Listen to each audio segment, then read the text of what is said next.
Uma boa noite a todos vocês e uma boa noite para você também que está nos acompanhando através do YouTube, do nosso canal Centro Espírita Miguel Oficial.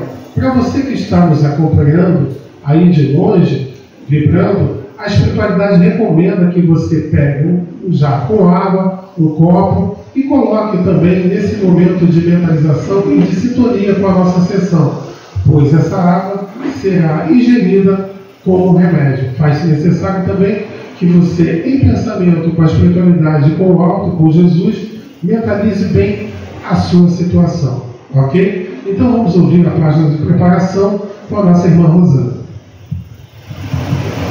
Boa noite a todos aqui presentes, boa noite aos nossos irmãos que nos acompanham pela internet.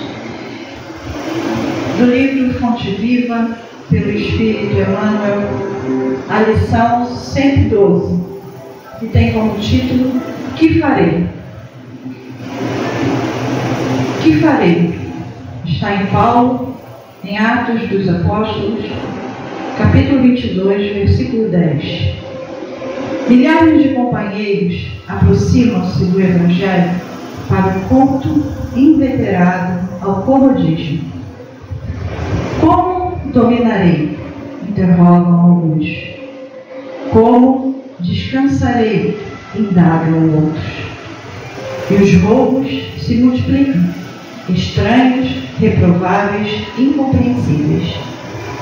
Há quem peça conforto barato na carne, quem reclame afeições indébitas, quem suspire por negócios inconfessáveis e quem exija recursos para dificultar o serviço da paz e do bem. A pergunta do apóstolo Paulo, no justo momento em que se vê agraciado pela presença divina, é padrão para todos os aprendizes e seguidores da Boa Nova. O grande trabalhador da revelação não pede transferência da terra para o céu e nem descamba para sugestões de favoritismo ao seu círculo pessoal. Não roga isenção de responsabilidade, nem foge ao dever da luta.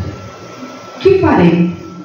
Disse a Jesus, compreendendo o impositivo do esforço que lhe cabia.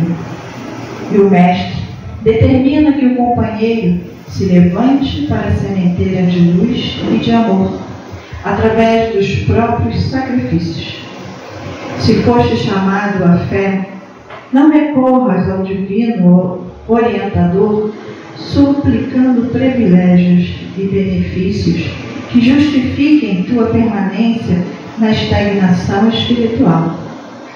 Procuremos com o Senhor o serviço que a sua infinita bondade nos reserva e caminharemos vitoriosos para a sublime renovação.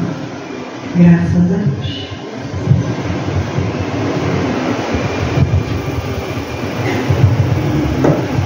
Graças a Deus, e assim como a página que a nossa irmã leu, graças a Deus a renovação está para nós.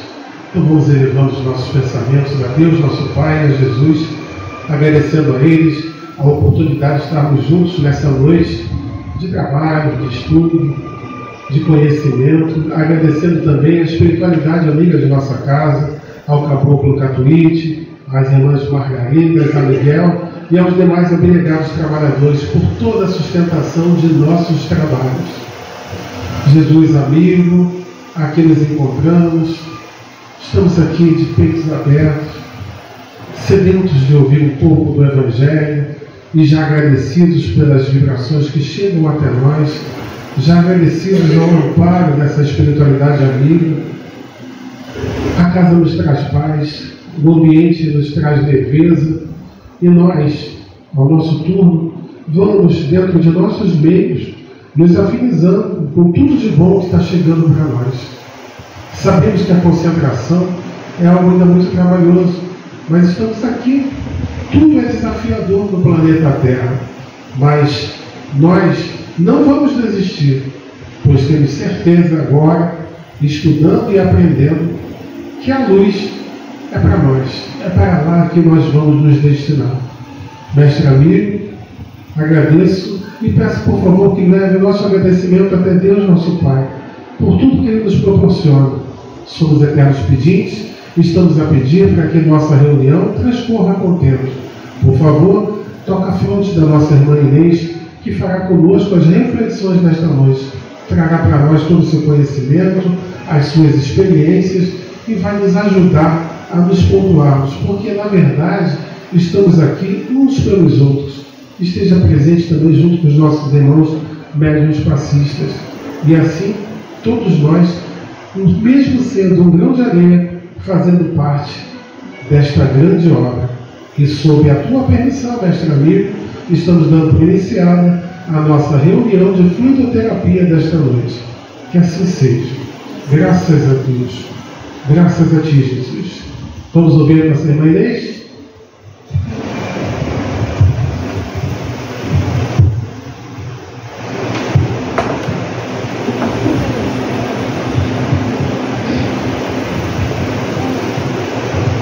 Olá, irmãos.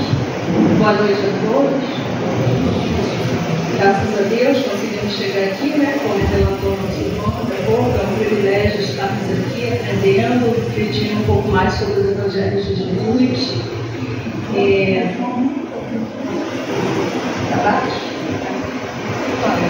Estamos no capítulo 16, o Evangelho segundo o Espiritismo.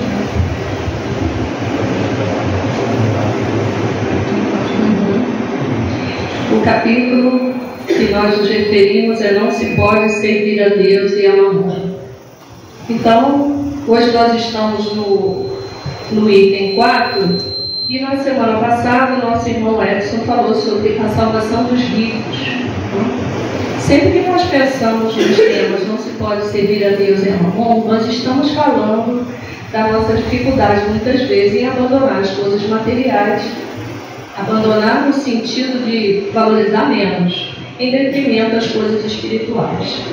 E hoje o tema é Jesus na casa de Zaqueu. Então, quando a página fala em transformação, é muito oportunamente que vimos trazer esse tema. Então, eu vou ler a passagem. Jesus na casa de Zaqueu é uma passagem do Evangelho, que está lá em Lucas, no capítulo 19, versículo de 1 a 10. E diz assim: Jesus, tendo entrado em Jericó, passava pela cidade, e havia um homem chamado Zaqueu, chefe dos publicanos e muito rico, que, tendo vontade de ver Jesus para conhecê-lo, não podia, por causa da multidão, porque ele era muito pequeno. Por isso, correu à frente e subiu a um sicômoro, uma árvore, para vê-lo, porque ele devia passar por ali. Jesus, tendo chegado a esse lugar, olhou para cima e, tendo visto, disse-lhe: Zaqueu, apressai-vos em descer, porque é preciso que eu me aloje hoje em vossa casa. Zaqueu desceu logo e o recebeu com alegria. Vendo isso, todos murmuraram, dizendo: ele foi alojar-se na casa de um homem de má vida. Isso porque estava sendo comentada a questão dos publicanos, que eu vou falar um pouco mais à frente. Continuando o texto: entretanto, Zaqueu, apresentando-se diante do Senhor, disse-lhe: eu dou a metade dos meus bens aos pobres, e se causei dano a alguém, no que quer que seja, eu lhe retribuirei em quádruplo. Sobre o que Jesus lhe disse: esta casa recebeu hoje a salvação, porque este é também filho de Abraão, porque o Filho do Homem veio para procurar e para salvar o que estava perdido. Então, a passagem do Evangelho narra a história do encontro de Zaqueu com um publicano, um rico publicano, cobrador de impostos para o Império Romano, o que era motivo de guerra e contenda entre os seus patriotas. Todo o dinheiro de Roma era para construir seu império, escravizar os outros povos e fortalecer seus exércitos. E aí o povo, obviamente judeu, achava isso errado. E por que achava isso errado? Pelo mau uso que era feito desse imposto e pela forma como enriqueciam ilicitamente, uma vez que pegavam esse dinheiro para si e não para fazer os benefícios ao povo. Nós vamos encontrar uma descrição sobre esse tema muito importante no livro Boa Nova, no capítulo 23, que vai falar o servo bom. E é muito interessante porque traz muitas questões acerca de Mateus, de Levi e de Zaqueu. Então Deus sempre nos está dando a oportunidade da gente avaliar as coisas de uma outra forma. E Jesus é um veículo, um mediador dessa interlocução nossa com Deus. Então, vamos lá. O chefe dos publicanos, cobradores de impostos, ele pressionava a população e por isso a população o odiava. Então, por que motivos Zaqueu queria ver Jesus? Zaqueu já tinha ouvido falar de Jesus, Zaqueu tinha muito interesse em conhecer, em dialogar, em partilhar informações com Jesus. Então esse desejo íntimo já era um movimento que Zaqueu estava preparado à sua transformação moral. A partir dali, ele iria adotar uma conduta diferente a partir das verdades eternas discutidas com Jesus. Então isso motivou Zaqueu, que não perdeu tempo e mesmo com as dificuldades, ele enfrentou seu orgulho, ele enfrentou os olhares de todos, ele se fez como um cidadão comum, subiu numa árvore para apreciar a passagem de Jesus, porque ele queria dialogar, conversar com Jesus, sentir a sua presença, o seu magnetismo, né? Então seus esforços foram recompensados, porque Jesus sentiu o seu interior, essa disponibilidade, né, de ouvi-lo e de transformação, e aí foi se hospedar na casa de Zaqueu. Então, nesse pedaço, a gente só vai compreender a conversão de Zaqueu? Não. A gente vai entender como um homem que vive supostamente julgado como uma má vida, sendo um cobrador de impostos, que naquela época era assim denominado, um sujeito de má vida, ele consegue transformar sua existência, reescrever sua história, mudar a rota da sua vida e passar a ser um homem bom, um homem justo, compartilhar seus bens, ajudar ao próximo e seguir os mandamentos de Jesus. Então aqui a gente observa que qualquer um de nós somos aqueles da estrada de Jesus, podemos também nos transformar, seja lá o que for que nós tenhamos a dificuldade para cumprir as orientações que Jesus nos dá. Então o que a gente vai aprender com Zaqueu? A gente vai aprender a ter essa coragem moral de Zaqueu, que ele não se intimidou pela multidão, nem pelo seu rosto, nem pelo que julgavam de si. Ele reconheceu essa necessidade de transformação. Ele queria muito, então ele precisava modificar esse seu modo de vida, né? E ser um cristão, e ser respeitado pelos seus compatriotas. Então ele queria a aquisição de novos valores, né? Ele queria viver de acordo com esses valores, e aí a gente está falando daqueles bens imperecíveis, não só dos bens materiais, que isso ele já dispõe.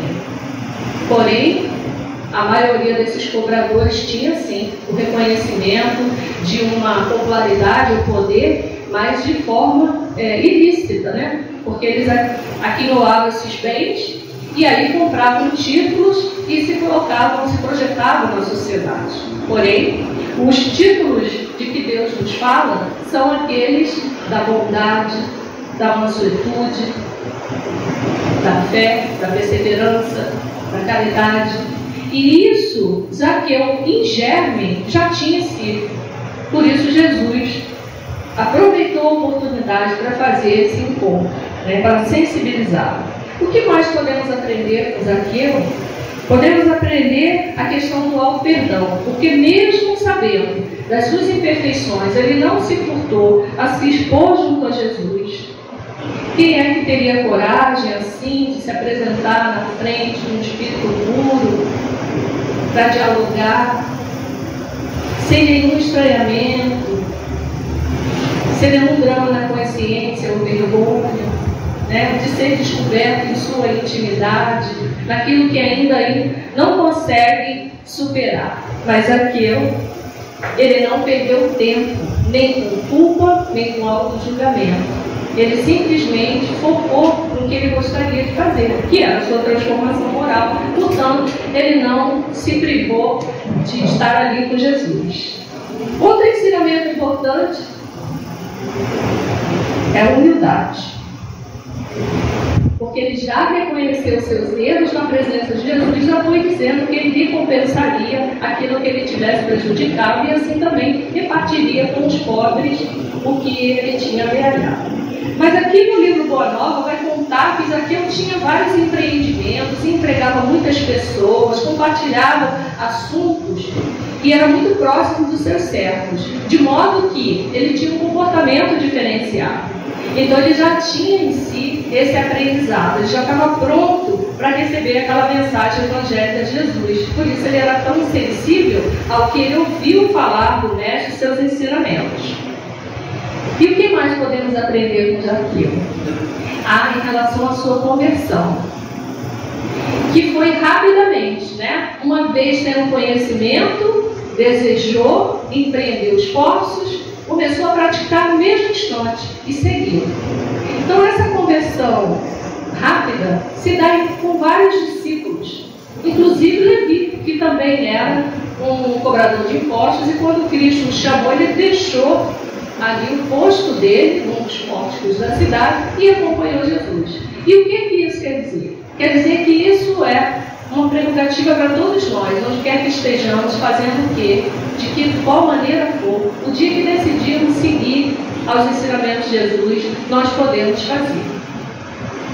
Nós estamos em igual condição, ainda nos equivocamos, ainda temos dúvidas, mas desejamos muito ver Jesus, seguir Jesus, e aqui estamos, no esforço diário, cada um de nós tendo essa coragem moral que o nosso companheiro Zaqueu teve. Além disso tudo, a caridade material e moral que o nosso irmão Zaqueu exerceu foi muito importante, Então ele passou a dividir, não o que lhe sobrava, mas de tudo que possuía. Absolutamente tudo. Então, a todos deu a oportunidade de viver de uma maneira mais digna, a partir do compartilhamento de sua riqueza, o que é o tema do nosso estudo, o bom uso da riqueza.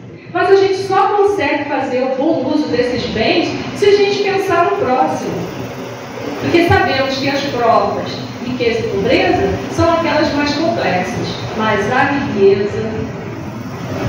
riqueza vai atiçar aqueles nossos comprometimentos do passado. É muito mais fácil a gente adquirir coisas, se rodear de pessoas, objetos que não fazem tanta diferença, esquecer do próximo, cair nos vícios.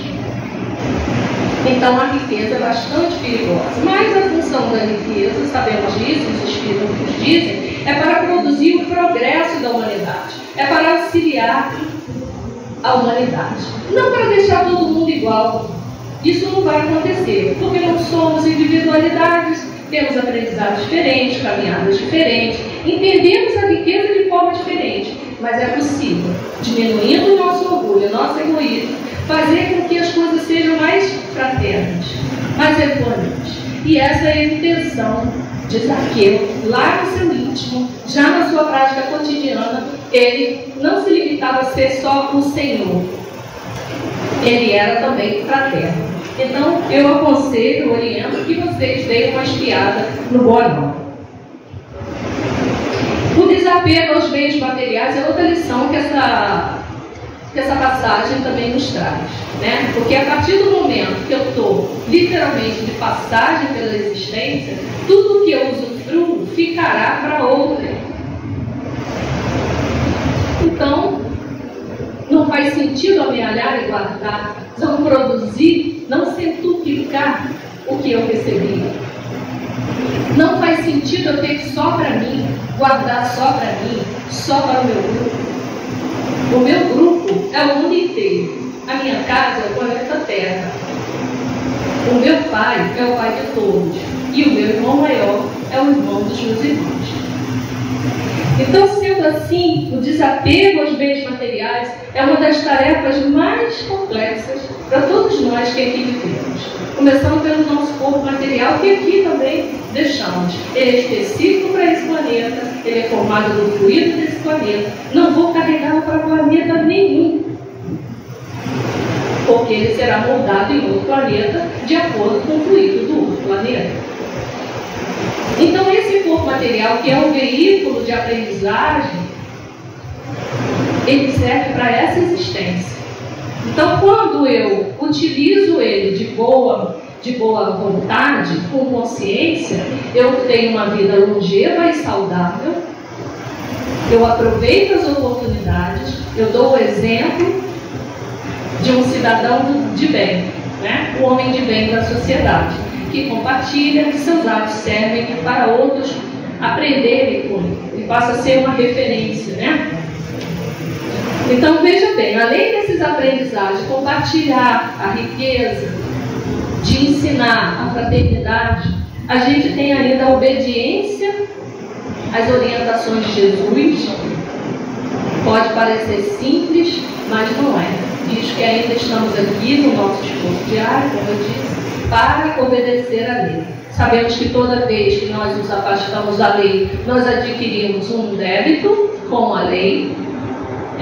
As consequências muitas vezes são incalculáveis, muitas vezes elas extrapolam essa existência e perduram até as próximas, e que vai exigir cada vez mais esforço de transformação, o que a página nos orientou.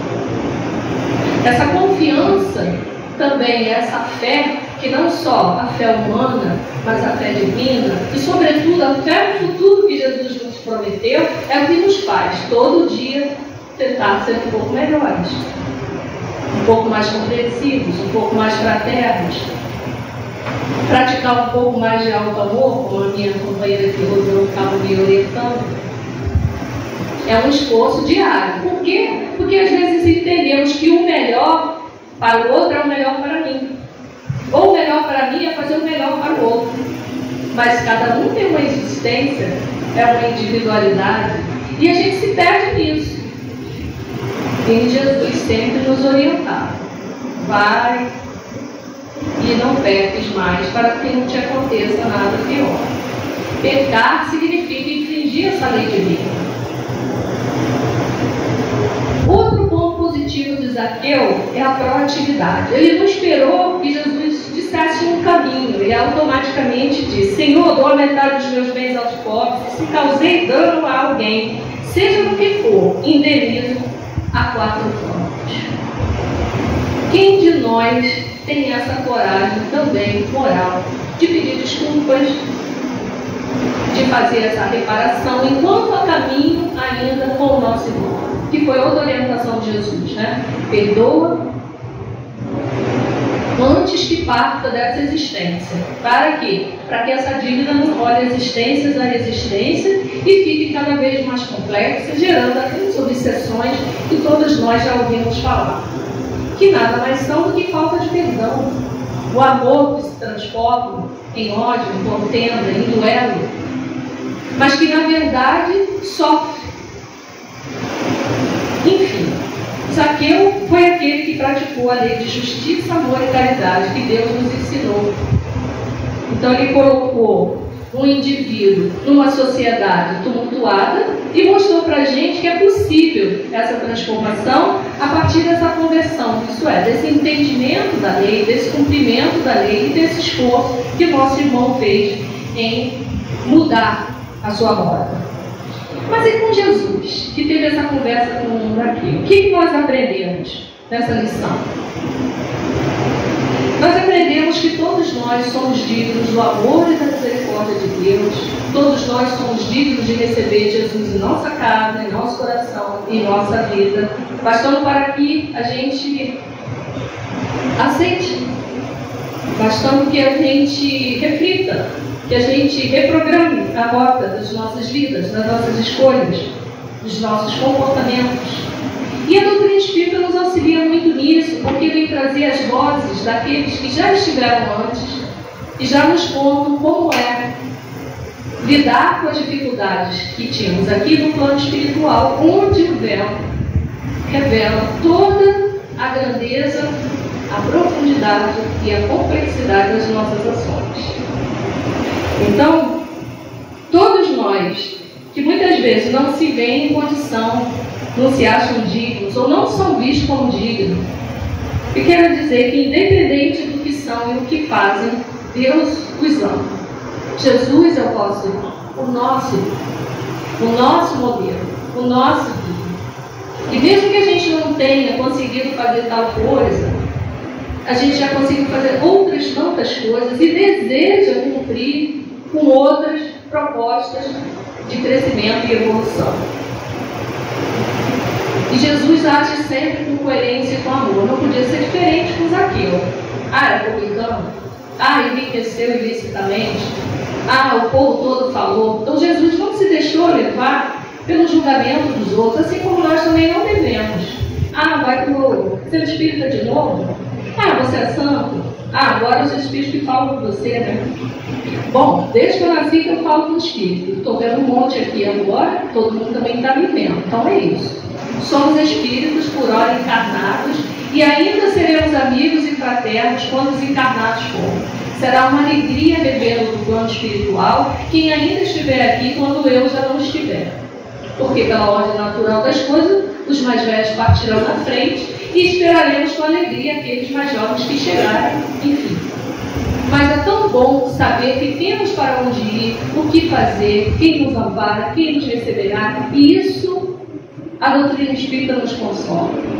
Então esse trabalho começa agora, é um trabalho de 5 minutos, é um trabalho que nós precisamos fazer esse esforço. Então, foi na casa de Zaqueu, gente, que Jesus contou aquela parábola dos talentos. Vocês lembram? Que o Senhor viajou e deixou 5 talentos para um, 2 talentos para o outro e 1 talento para o outro. E teve um deles que guardou os talentos por medo, mas 2 deles empreenderam e multiplicaram. E o Senhor se alegrou.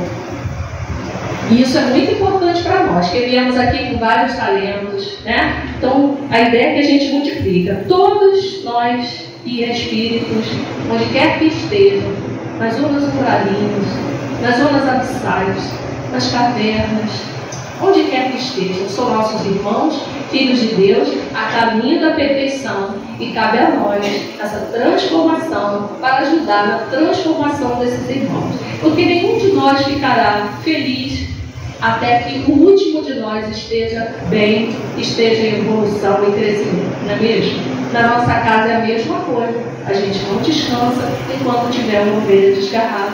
Esse também é a função de Jesus, nos ensinar a fazer esse trabalho, né? Então todos merecem consideração e respeito, todos estamos destinados à perfeição.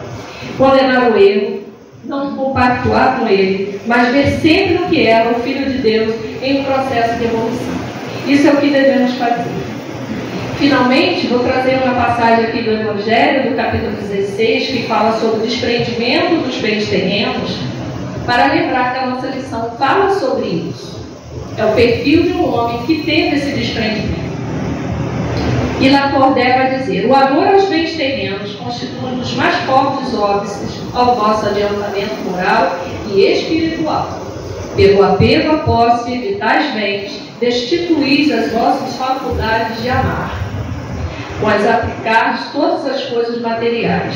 Quer dizer, a gente pega o amor, ao invés de compartilhar com o próximo, a gente compartilha os nossos bens. Então, o que a gente chama que tudo é meu. Está em nossa posse, não é nosso, né? Visto que tudo que pode ser tirado de nós não pode ser considerado nosso, né? Se o vento leva, se o fogo queima, se a chuva destrói e até o imposto de renda carrega e levou, não é nosso. Nada vos pertence na terra, nem sequer o vosso pobre corpo. A morte vos despoja dele, como de todos os bens materiais. Sois depositários e não proprietários, não vos iludais. Deus vos emprestou, tens que vos restituir. E ele empresta sob a condição de que o supérfluo, pelo menos, caiba aos que carecem do necessário. Então, meus irmãos, eu deixo uma reflexão aqui, baseada nesses exemplos de Zaqueu e nas orientações de Jesus para a gente. O que estamos fazendo com os tesouros que Deus nos confiou? O estudo dessa noite nos sirva para essa reflexão, mas, sobretudo, para incentivar a nossa transformação moral. Que a paz do nosso Senhor Jesus Cristo esteja conosco, que sua luz, seu amor, ilumine as nossas vidas e as vidas de todo o planeta. Graças a Deus.